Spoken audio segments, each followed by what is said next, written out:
꿈꾸는 인큐베이터. 동생의 전화 목소리는 속사포처럼 빨랐다. 충분히 상냥했고 응석이 깔려 있었음에도 불구하고 대답할 틈을 전혀 주지 않았기 때문인지 명령조로 들렸다. 그럼 언니 부탁해. 어머머, 큰일 났다. 오늘 직원 조회인데 또 교장 눈총 맞으면서 들어가게 생겼네. 언니, 지금 통탕통탄하고 있지? 날 옆으로 끌어들인 거 말이야. 그렇지만 때는 이미 늦었어. 우리 언니의 유혹 꿀맛을 안 이상 악착같이 붙어 다닐 테니까 야 그러지롱. 제 할 소리 다 하고 농짓거리까지 하고 나서 가타부타 이쪽의 사정 따위는 들을 척도 안 하고 전화는 찰카닥 끊겼다. 동생의 용건은 제 자식 슬기 유치원에서 재롱잔치가 오늘 오후에 있는데 학기말 성적 처리 때문에 도저히 그 시간에 빠져나올 수가 없으니 나더러 대신 가달라는 거였다. 동생은 여자고등학교 가정선생이었다. 가정이 살림 솜씨를 가르치는 과목은 아니라고 해도 동생이 가정선생이라는 건 웃기는 일이었다. 살림에는 솜씨도 뜻도 없이 다만 최소한으로 하는 거 하나가 주특기였다. 잘 기르기 위해 하나만 낳겠다고 공언하고 외아들 슬기를 낳은 후에도 학교를 안 그만두었다. 산전 산후 휴가 동안에 비로소 전업주부가 되는 일에 대해 진지하게 생각해 보았는데 도저히 그럴 수가 없다는 걸 알고 깜짝 놀랐다고 했다. 그때부터 내가 동생의 가정선생 노릇을 하지 않을 수가 없었다. 파출부를 고용할 때 면접하는 일부터 임금 협상, 길들이기 등을 뒤에서 코치했고 우리 장 볼 때 동생네 것도 같이 봐가지고 가 파출부에게 요리 실습까지 해보였고 아기 옷이나 기저귀 빨래에 비눗기가 남아있지 않나 의혹의 눈초리를 번뜩이기도 했다. 같은 강남이긴 해도 그닥 가깝다고는 할 수 없는 두 집 사이를 오가며 일주일에 적어도 한두 번씩은 그 짓을 할 수 있었던 것은 손수 운전할 수 있는 내 차 덕도 컸다. 그러나 파출부한테 아무리 공을 들여봤댔자 직업의식을 기대하기는 어려워서 예고 없이 안 올 적이 종종 있었다. 그런 날은 비가 오든 눈이 오든 어린 것을 포대기에 싸갖고 달려들어 짐부리듯이 현관에다 동댕이를 치고 총총히 출근을 했다. 동생도 동생의 남편도 각각 제 차를 가지고 있어서 기동성은 그만이었고 동생의 남편이 혼자서 어린 것을 싣고 올 적도 있었다. 그럴 때는 내 쪽에서 되레 동생 남편의 눈치가 보여 실은 내색은커녕 보물단지처럼 반색을 하며 안아드려야 했다. 더욱 난처한 것은 워낙 칠칠치 못한 동생인지라 젖먹이가 이동하려면 반드시 안동해야 할 잡다한 물품 중 한두 가지는 을에 빠져 있는 거였다. 그럴 때는 참을 수 없도록 우라가 치밀어 다시는 받지를 않을 것처럼 푸념을 하다가도 짐짝처럼 끌려다니는 어린 것이 안쓰러워 마음을 풀곤 했다. 잔송갈 나이는 지났다고 해도 내 자식도 셋이나 되었다. 남편이나 아이들이 나의 이런 동생네 치닥거리를 유별나게 아기를 좋아해서 사서 하는 고생쯤으로 밉지 않게 봐주는 게 그나마 다행이었다. 동생은 우리 식구들한테 얌체라는 별명으로 통할 만큼 나한테 신세진 것에 대해 미안해하는 기색이 조금도 없었다. 온종일 뼈골 빠지게 애를 봐주고 나서도 좋은 소리 듣기를 기대하긴 어려웠다. 맡겼던 보물단지를 찾아가기 전에 혹시라도 없어진 거나 달라진 게 없나 점검하듯이 아이를 이리저리 살펴보고 안아보고 냄새까지 맡아보고 나서 하루 동안에 홀쭉하고 꾀재재해졌다는 소리나 하기 십상이었다. 어쩜 저럴 수가 있을까? 나는 기가 막혔지만 드러내놓고 탓한 적은 없었다. 세대차에서 오는 이질감이 흔히 그렇듯이 단지 내가 그렇게 할 수 없다는 이유 하나만으로 동생이 하는 짓이 미워지지가 않았다. 숫째 우리 아파트 단지로 이사를 오면 어떻겠냐는 말을 먼저 꺼낸 것도 나였다. 그렇게 되면 동생이 나한테 더 기대게 될 건 뻔했지만 이사가 그렇게 쉬울 줄은 몰랐기 때문에 그냥 해본 소리일 수도 있었다. 그러나 동생은 내 쪽에서 먼저 그런 말이 나올 걸 기화로 마치 나를 위해서 이사를 하는 것처럼 생색까지 내가며 제가닥 제 집을 팔아버렸고 우리 동네에 새 집을 구하는 건 나만 믿고 걱정도 안 했다. 집값이 뛸 때라 어물어물 하다가 동생네 집 날리는 꼴 보게 될까봐 나 혼자 후끈 달아서 옆 동네 마땅한 집이 나와 나는 즉시 계약을 했다. 동생은 잔신경 쓰는 일은 질색인 반면 되레 이사처럼 큰 일은 힘 안 들이고 휘딱 잘도 해치웠다. 한 단지 내에 붙어 살게 되고 동생네가 편해진 건 말할 것도 없지만 나는 더 자주 불려가거나 아이를 떠맡게 되어 내가 자초한 일에 비명을 올린 적도 무지기수였다. 첫돌을 바라볼 때 이사온 녀석이 내년이면 학교 갈 나이가 되었으니 다 기른 셈이었다. 동생은 얌체답게 그동안 나에게 진 태산 같은 신세를 고작 우리 언니 맛이 꿀맛 따위식의 경박한 표현밖에 못했지만 그 정도라도 생각해주는 건 그래도 양호한 편이었다. 언니 곁으로 이사하고 나서 팔자가 늘어지다 보니 허리 치수가 해마다 1인치씩 늘어난다는 투정을 더 자주 들었다. 내가 단지 어린애를 좋아해서 그 낯 안 나는 치닥거리를 하고 있다고 여기는 우리 식구들의 생각은 실은 맞지 않았다. 한 치 건너 두 치라고 조카보다는 얌체지까지도 감싸주고 싶은 동생에 대한 애정 때문일 것이다. 아니다. 그것도 아니다. 애정 따위하곤 다르다. 동생이 때때로 내 생활을 해방 놓아주기를 나는 바라고 있는 것이다. 그것도 사뭇 열정적으로. 그런 생각 때문에 유치원 문턱까지 와서야 중요한 걸 빠뜨리고 온 생각이 났다. 동생은 슬기가 출연하는 연극을 포함해서 중요한 장면들을 비디오로 찍어달라고 했다. 엄마가 안 와서 섭섭했을 아이에게 엄마하고 다시 한번 재롱잔치를 볼 수 있다는 건 크나큰 위로가 될 터였다. 비디오 카메라는 우리 집밖에 없었지만 그것을 요긴하게 쓰는 건 주로 동생네였다. 일본 갔다 올 때 그걸 사온 남편도 남이 가진 것은 일단은 다 갖추고 봐야 한다는 소유욕 때문인지 그 방면에 취미가 있어서 장만한 건 아니었다. 놀러도 잘 다니고 아이 하는 짓도 한창 예쁠 때라 그렇겠지만 그걸 쓸 일은 우리보다 동생네한테 더 자주 생겼다. 그러나 툭하면 빌려다가 뭘 그렇게 찍어대는지는 알 바가 아니었다. 찍은 걸 동생도 보여주려 들지 않았고 나도 보고 싶어 하지 않았다.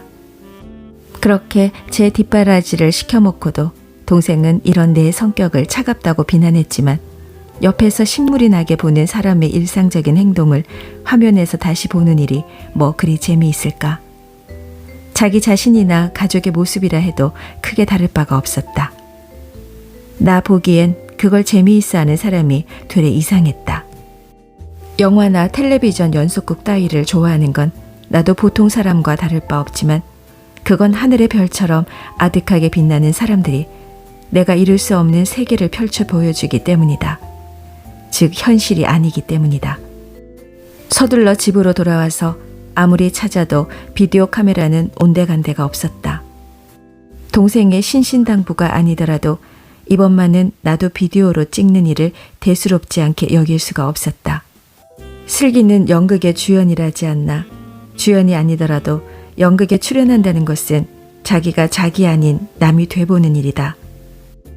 빨리 찾아야 한다는 조바심은 이상하게도 절대로 못 찾을 것 같은 절망감하고 붙어 다녔다. 종종 있는 일이었다. 뭘 찾다 안 나오면 순간 뭘 찾고 있었는지조차 생각나지 않게 되면서 모든 생각이 정지되는 일종의 치매 현상이 올 적도 있었다. 남편은 나의 그런 상태를 갱년기 현상이라고 별명 짓고 즐거워하는 것 같았다. 나는 군더더기 없는 갓 40이었다. 동갑내기 동창 중엔 늦둥이를 임신 중이어서 우리 모두를 기대에 부풀게 하는 친구도 있는데 갱년기 현상이라니 말도 안 되는 소리였다. 그러나 지금도 그 증상이 올까봐 미리 두려워하는 마음 때문에 손끝을 가늘게 떨고 있었다. 비디오 카메라를 귀중품 취급해서가 아니었다. 외출하려는데 열쇠가 없다든가 한참 바쁜 등교 시간에 빨아서 챙겨놓은 중학생 딸의 덧신이 안 보일 때도 그 증상이 왔다. 마치 이 세상이 끝장나버릴 것처럼 눈앞의 사물뿐 아니라 머릿속의 생각까지 가물가물 무화돼가는 느낌은 아주 고약했다. 이 세상 마지막 느낌이 고작 공포와 절망이라니. 이렇게 내가 뭘 못 찾아 우두망차를 하고 있는 걸 남편한테 들키면 사정은 더 나빠졌다. 그는 매우 부드럽고 침착하게 굴었다. 여봐, 그렇게 덮어놓고 서둘지만 말고 차근차근 생각을 정리하라고. 자, 차근차근.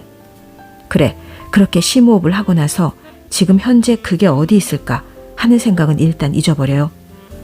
그까짓 건 당신 털끝 하나만도 못한 거니까. 그리고 나서 편안한 마음으로 그 물건을 마지막 보았을 때나 마지막 사용했을 때 상황을 떠올리는 거야. 옳지, 그렇게. 남편의 친절한 인도로 나는 어제 딸의 덧신을 누가 빨았나부터 생각하기 시작한다. 어제는 파출부 아줌마가 오는 날이니까 그녀가 빨았겠구나. 그녀는 베란다 장독 언저리에다 신발 빤 걸 넣는 버릇이 있지. 아참, 저녁 때 화초에 물을 주다가 덧신이 덜 마른 걸 보고 욕실 스팀 위로 옮겨 놓았었지. 하는 데까지 더듬어 올라가면 현관 신장과 딸의 방 책상 언저리만 뱅뱅 돌던 행동 반경을 비로소 벗어난다. 물론 바삭하게 마른 덧신은 스팀 위에 가지런히 놓여 있다.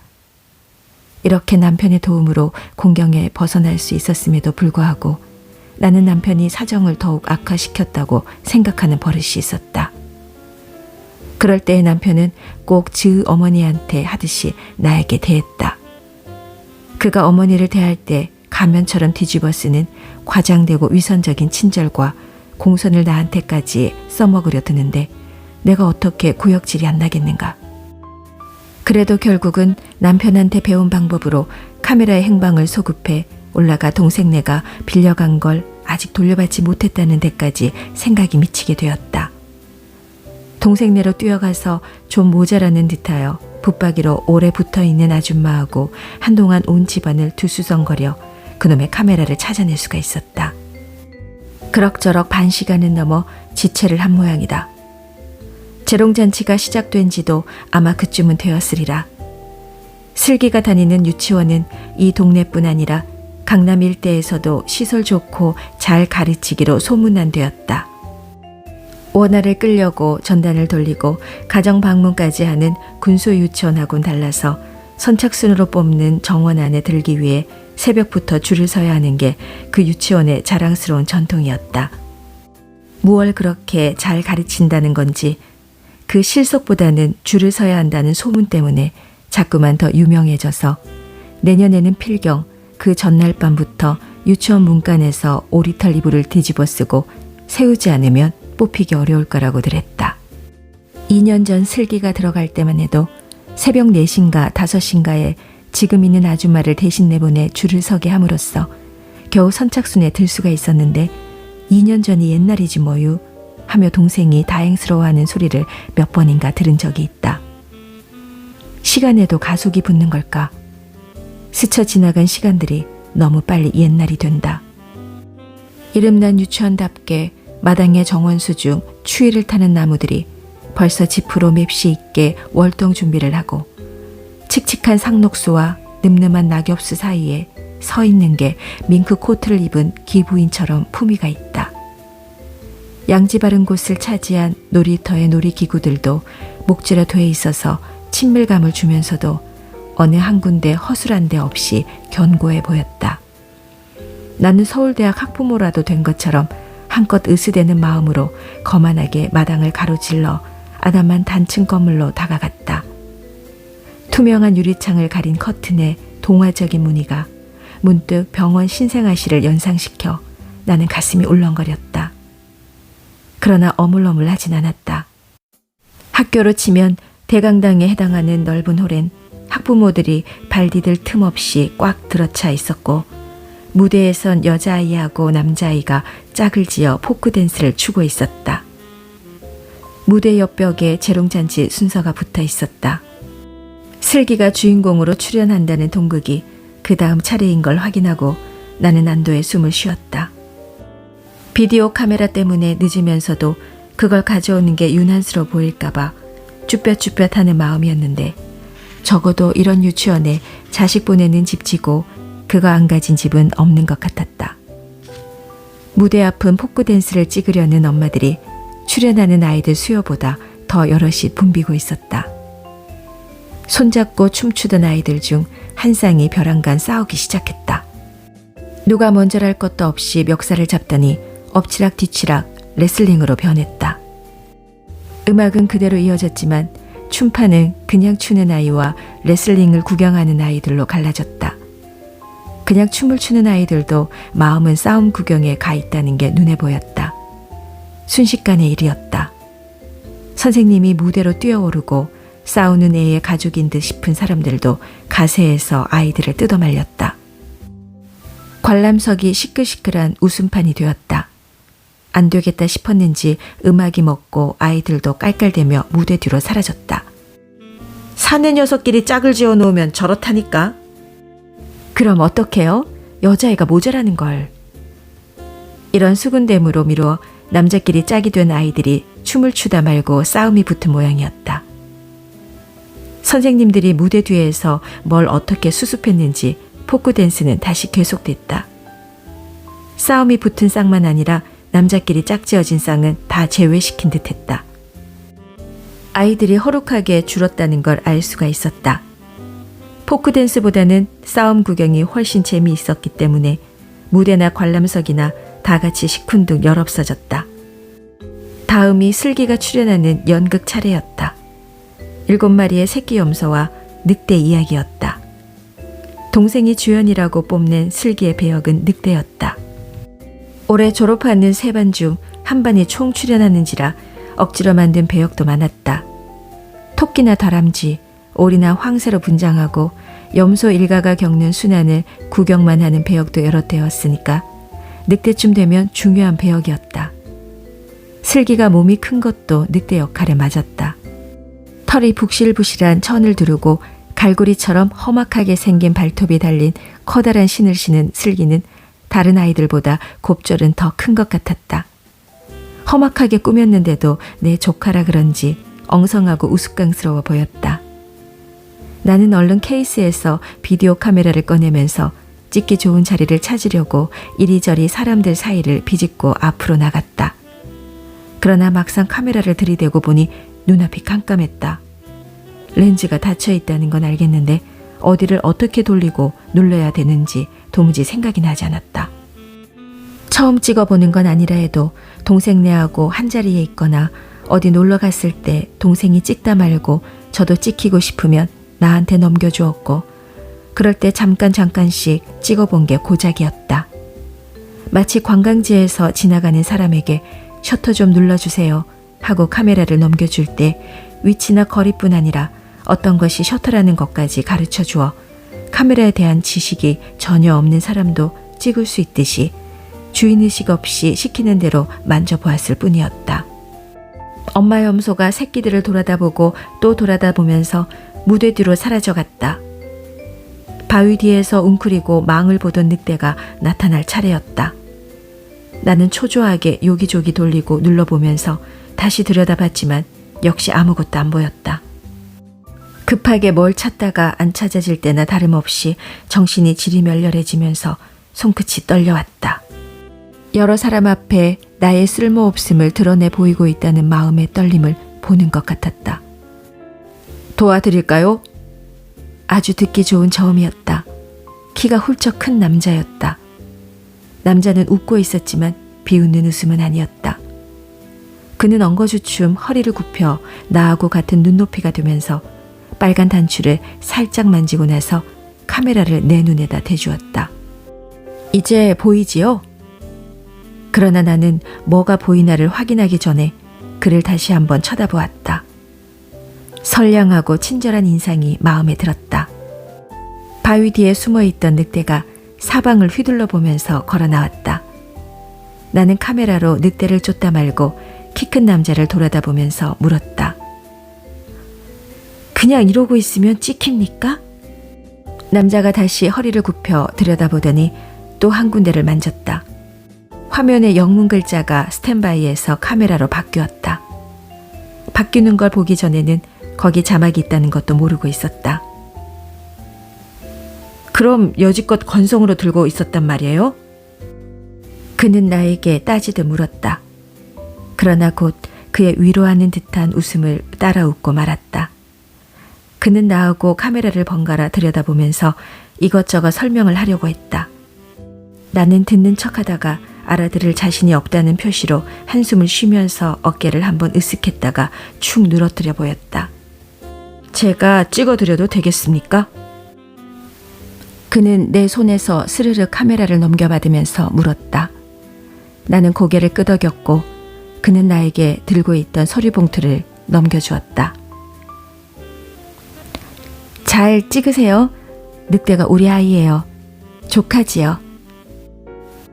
그가 남의 아이들까지 골고루 찍을까봐 나는 이렇게 영악한 소리로 못을 박았다. 그는 엄마들이 붐비는 앞자리에서 되레 뒤쪽으로 물러나 적당한 자리를 잡았다. 그렇게 하는 게 그의 큰 키에 어울렸지만 나는 혹시나 그가 카메라를 노리는 좀도둑일지도 모른다고 의심하는 마음이 생겨 자꾸 고개를 비틀고 돌아다 봐야만 했다. 또한 아이들의 연기가 웃음을 자아낼 때도 저런 장면을 잘 찍어야 된다는 뜻으로 그를 돌아다 보았다. 그럴 땐 그도 나를 흘끗 보았다. 그렇게 눈길이 마주칠 때마다 기분이 좋았다. 공감 때문이었다. 아이들의 재롱을 같이 귀여워하고 있다는 단순한 공감의 즐거움이 군중 속에서 고개를 뒤로 튼다는 다분히 피곤한 일을 조금도 힘 안 들게 했다. 재롱잔치가 끝난 후 그와 나는 자연스럽게 같이 나왔다. 아니, 그건 자연스럽지 않았다. 대부분의 엄마들은 아이하고 같이 가기 위해 또는 선생님의 노고도 치하하며 제 자식 똑똑하다는 자랑도 늘어놓기 위해 남아 있었다. 동생도 내가 마땅히 그런 뒤풀이까지 해주려니 하고 있을 터였다.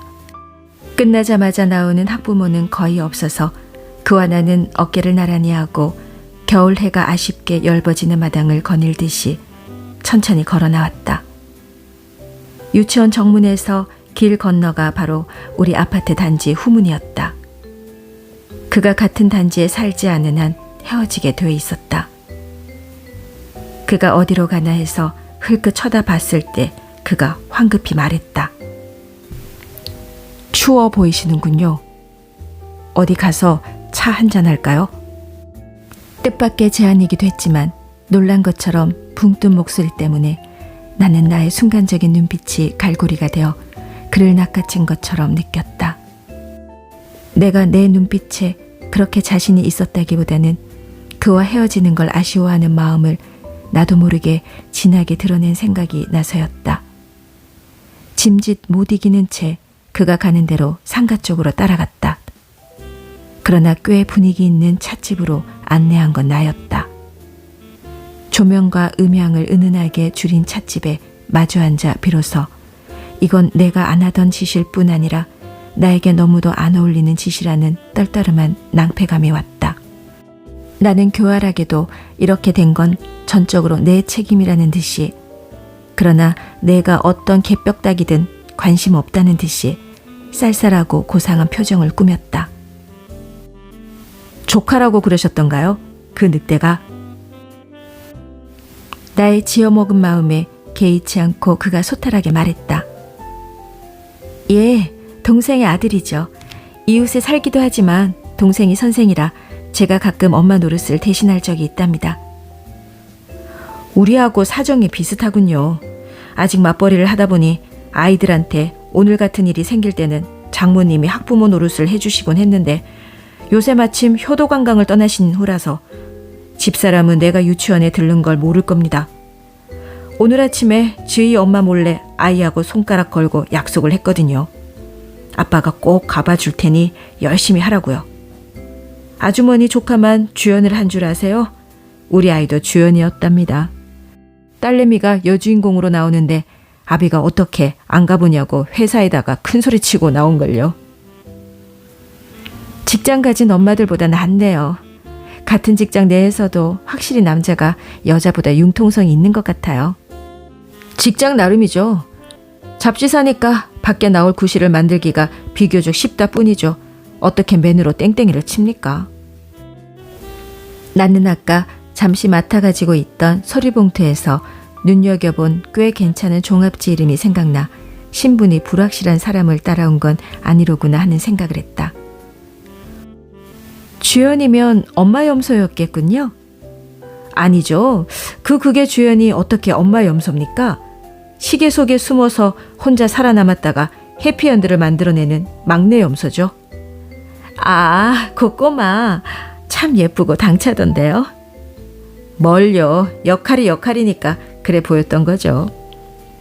칭찬 한마디에 제 딸이 주연이라고 핏대를 올릴 때와는 딴판으로 겸손해지는 그가 보기 좋았다. 그건 그래요. 제 조카도 덩치만 컸지 계집애한테도 맞기만 하는 허풍선이랍니다. 그런 주제에 그 역할을 그렇게 좋아하고 으스댄데요. 나중에 어찌됐건 당장 여자애들한테 위협적인 존재가 되는 게 신나나 봐요. 사내 코빼기가 뭔지. 참, 몇 남매나 두셨어요? 남매가 아니라 자매를 두었습니다. 국민학교 1학년짜리하고 오늘 꼬마 염소 노릇한 녀석하고 딸만 둘입니다. 어머, 그럼 또 낳으셔야겠네요? 아니요, 둘이면 족합니다. 아이들도 건강하고 우리 능력도 그렇고 지구 환경한테도 미안하고. 말씀은 그렇게 하셔도 속마음은 아니실걸요? 남 다 있는 아들 자기만 없어 보세요. 얼마나 비참하고 섭섭한가. 물건이면 당장 훔치고 싶다는 옛말이 조금도 그러지 않죠. 하긴 요새처럼 편리한 세상에서 훔칠 것까지야 있나요? 뭐 수당 방법 안 가리게 되는 거죠. 그까짓 것. 나는 걷잡을 수 없이 수다스러워지다가 무엇에 놀란 것처럼 입을 다물었다. 수다가 걷잡을 수 없었던 것보다 더 지독하게 수치심을 걷잡을 수가 없었다. 마치 실수로 중인 환시의 속바지를 까내렸다가 치켜올린 것처럼 황당하고 망신스러웠다. 다행히 그가 내 치부를 본 것 같진 않았다. 그래도 나는 속으로 그럴 리가 없어. 저 자식은 시방 능청을 떨고 있는 거야 라고 은근히 겁을 먹고 있었다. 섭섭하지 않다고는 안 했습니다. 아내가 둘째 애를 뵀을 때는 아들이길 바란 것도 사실이고요. 이왕이면 아들, 딸 섞어서 색색까지로 갖고 싶은 게 인지상정 아닙니까? 그거하고는 다르지요. 첫 아들 낳은 사람이 둘째는 딸이었으면 하는 건 괜히 그래 보는 배부른 수작이라고요. 그 사람들 조금도 절실하지 않아요. 두 번째도 아들이면 지네는 특별한 기술이라도 있는 사람처럼 으스대며 으스댔지 손톱만큼도 섭섭해할 줄 아세요? 아시겠어요? 나는 다시 열오른 목소리가 되었다.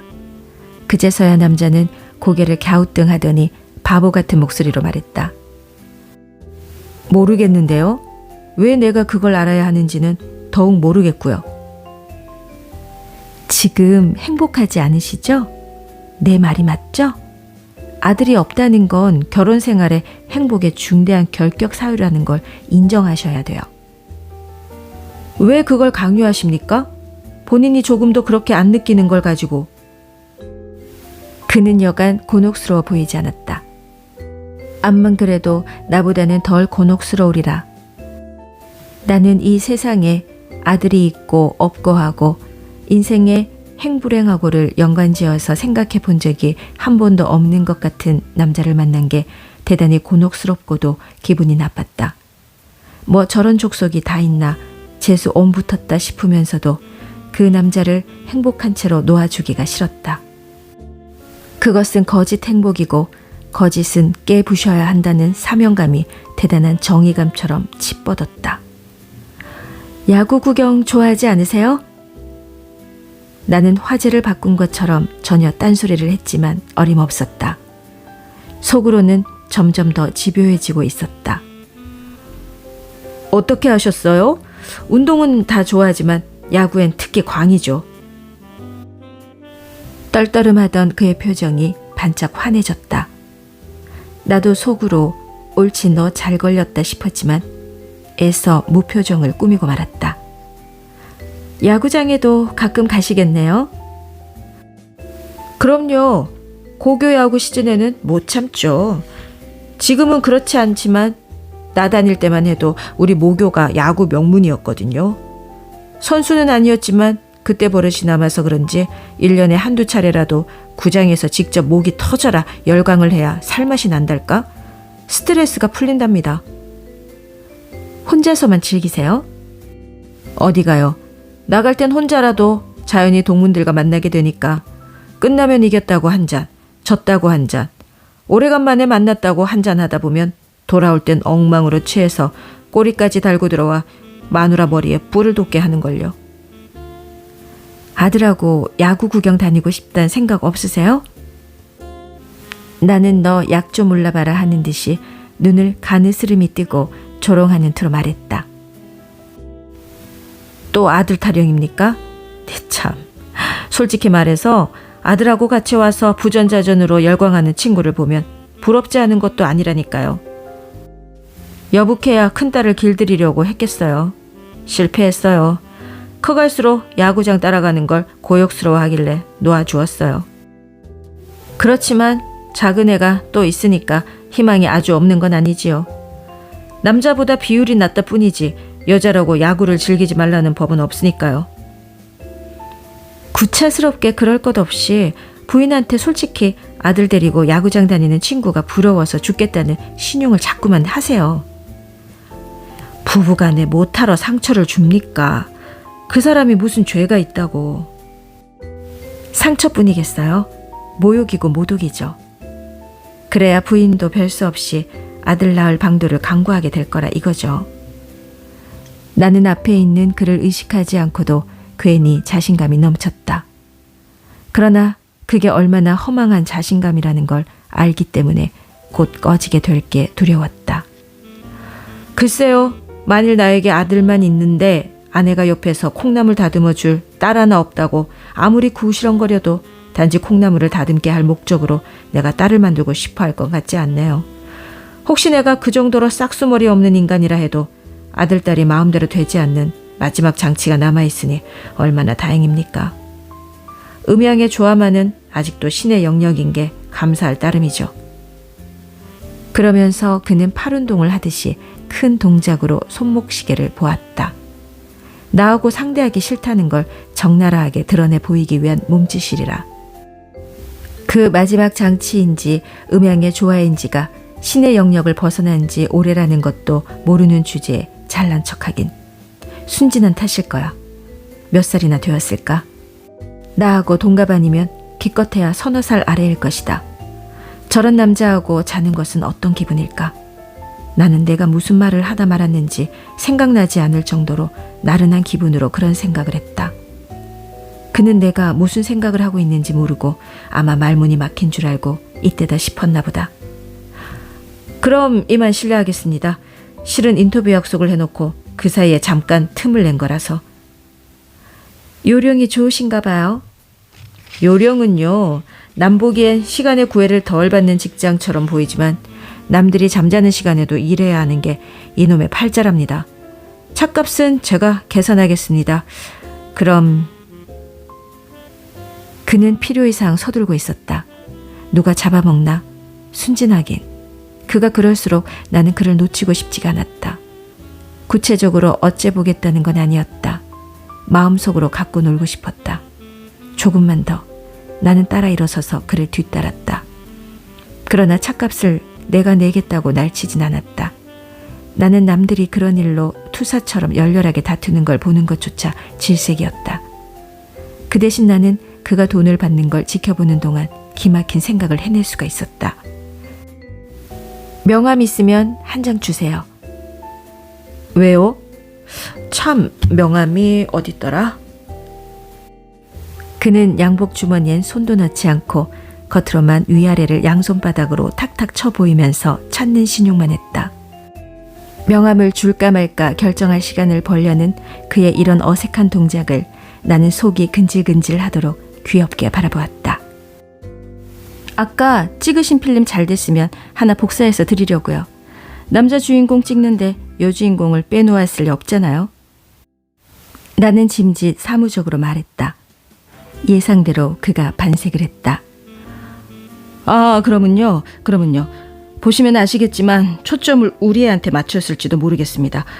팔이 안으로 굽는다고 무의식적인 행동이었으니까 용서하세요. 그의 얼굴이 바보스러울 정도로 해버려졌고 손엔 이미 명함을 꺼내 들고 있었다.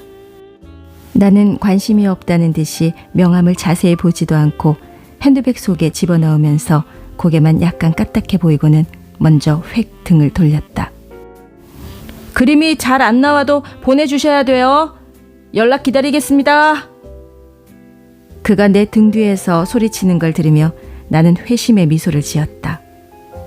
그리고 처음이지만 멀리 퍼지는 기분 좋은 목소리를 천천히 음미했다. 저녁 먹고 나서 텔레비전을 보고 있는데 동생한테서 전화가 왔다. 두 딸은 과외 공부 가고 아들은 숙제를 하고 있는 호젓한 시간이었다. 남편은 중국으로 출장 중이었다. 언니, 우리 집에 차 마시러 오지 않을래? 언니, 언제 그렇게 기술이 늘었어? 너무너무 잘 찍었어. 슬기 재롱잔치 찍은 거 말이야. 근사해. 볼만해. 오는 길에 동생네다 카메라를 놓고 왔더니 지금 식구가 모여 그걸 보고 있는 모양이다. 그까짓 거 찍는데 기술이고 뭐고가 어딨냐? 제 새끼 재롱이니까 근사해 보이는 거지.